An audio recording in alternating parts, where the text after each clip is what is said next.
ইতিহাসে দেখা যায় নির্বাসিত কোনো নেতার প্রত্যাবর্তন এটা সবসময়ই একটা বিশাল ব্যাপার।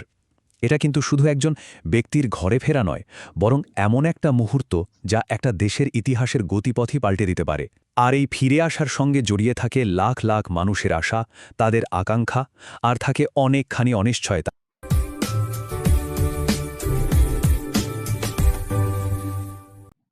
ইতিহাসের পাতা উল্টালেই এমন অনেক উদাহরণ সামনে চলে আসে।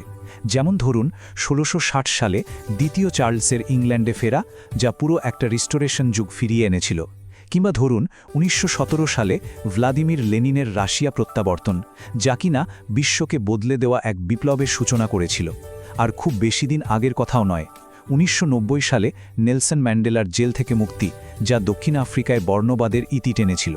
প্রত্যেকটা ঘটনাই কিন্তু আমাদের এটাই বলে দেয় যে নির্বাসন থেকে একজন নেতার ফিরে আসাটা কতটা শক্তিশালী হতে পারে। তো প্রশ্নটা হলো, যখন প্রায় ২ দশকের নির্বাসন শেষে কোনো নেতা নিজের দেশে ফিরে আসেন, তখন ঠিক কি হতে পারে? আজকের এই পর্বে আমরা বাংলাদেশের রাজনীতিতে তোলপাড় সৃষ্টি করা এমনই এক প্রত্যাবর্তনের ভেতরের খবর জানার চেষ্টা করব। চলুন তাহলে মূল আলোচনায় ঢোকা যাক। এই পুরো ঘটনার একদম কেন্দ্রে যিনি আছেন তিনি হলেন তারেক রহমান, আর তাকে ঘিরেই এখন বাংলাদেশের সব আলোচনা, সব জল্পনা কল্পনা। বাংলাদেশ জাতীয়তাবাদী দল মানে বিএনপির ভারপ্রাপ্ত চেয়ারম্যান তারেক রহমান আসছে ২৫শে ডিসেম্বর বাংলাদেশে ফিরে আসার ঘোষণা দিয়েছেন। তার এই যাত্রায় সঙ্গী হচ্ছেন তার স্ত্রী ডাক্তার জুবায়দা রহমান এবং তাদের কন্যা জাইমা রহমান। দীর্ঘ ১৮টা বছর, ভাবা যায় এক যুগেরও বেশি সময় ধরে যুক্তরাজ্যের রাজনৈতিক নির্বাসনে কাটানোর পর তার এই ফেরা। রাজনীতিতে এত লম্বা সময়ের অনুপস্থিতি স্বাভাবিকভাবেই এই মুহূর্তটিকে একটা অন্যরকম ঐতিহাসিক তাৎপর্য দিচ্ছে। তবে সবচেয়ে ইন্টারেস্টিং বিষয় হলো তারেক রহমানের নিজের করা একটি অনুরোধ। তিনি তার দলের নেতাকর্মী আর সমর্থকদের বিশেষভাবে বলেছেন তাকে স্বাগত জানাতে যেন বিমানবন্দরে ভিড় না করা হয়। তার কথা হলো, এতে বিশৃঙ্খলা তৈরি হতে পারে আর দেশের ভাবমূর্তিও ক্ষুণ্ণ হতে পারে। একজন রাজনীতিবিদের কাছ থেকে এমন একটা আহ্বান কিন্তু বেশ বিরল। আর এর পেছনের আসল কারণটা কি, তা নিয়ে রাজনৈতিক মহলে চলছে নানা বিশ্লেষণ। আচ্ছা, বিমানবন্দরে যেতে তো বরণ করা হয়েছে, কিন্তু তাকে বরণ করে নেওয়ার প্রস্তুতে কিন্তু একদমই থেমেনি, বরং উল্টো রাজধানী ঢাকা এক স্মরণকালের অন্যতম বড় সংবর্ধনার জন্য তৈরি হচ্ছে। বিএনপি আশা করছে এই আয়োজনে শুধু ঢাকাতেই প্রায় ৫০ লাখ মানে ৫ মিলিয়ন সমর্থক জড়ো হবেন। শুধু এই একটা সংখ্যাই কিন্তু বুঝিয়ে দিচ্ছে যে আয়োজনটা ঠিক কতটা বিশাল হতে চলেছে। প্রস্তুতির বহরটা একবার ভাবুন। পূর্বাঞ্চলের ৩০০ ফিট সড়কে তৈরি হচ্ছে বিশাল এক মঞ্চ। সমর্থকদের আসা যাওয়ার জন্য বাংলাদেশ রেলওয়ে ১০টা বিশেষ ট্রেনের ব্যবস্থা করেছে। দেশের আনাচ কানাচ থেকে নেতাকর্মীরা এর মধ্যেই ঢাকার দিকে রওনা দিয়েছেন। পুরো শহরে একটা উৎসবের মতো আমেজ, অনেকেই বলছেন যেন ঈদ আসছে।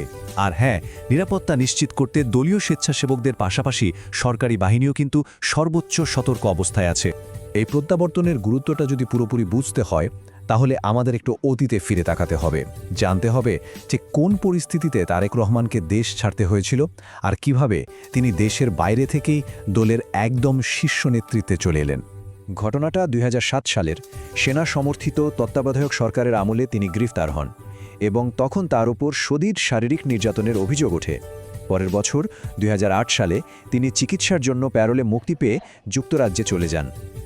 লন্ডনে থাকা অবস্থাতেই ২০০৯ সালে তাকে বিএনপি সিনিয়র ভাইস চেয়ারম্যান করা হয়।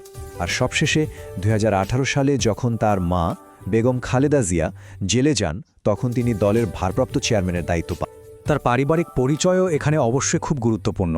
তিনি বাংলাদেশের সাবেক রাষ্ট্রপতি জিয়াউর রহমান এবং ৩ বারের সাবেক প্রধানমন্ত্রী খালেদা জিয়ার বড় ছেলে।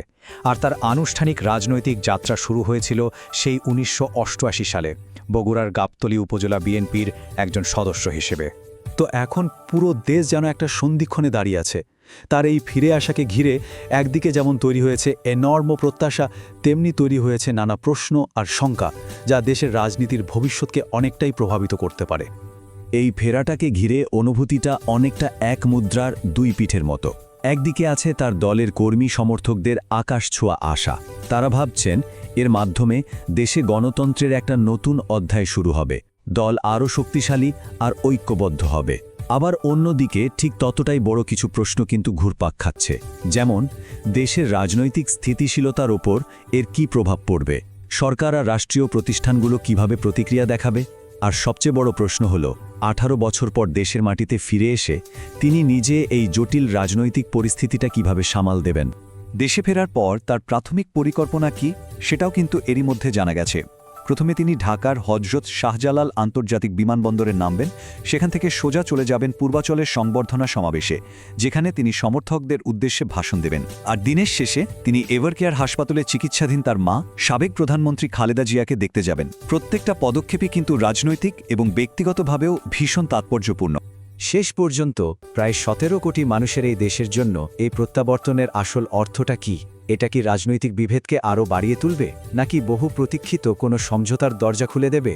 এই প্রত্যাবর্তনের ঢেউ বাংলাদেশের রাজনীতিকে শেষ পর্যন্ত কোন দিনে নিয়ে যাবে, সেই উত্তরটা আসলে ভবিষ্যতের হাতেই তোলা রইল।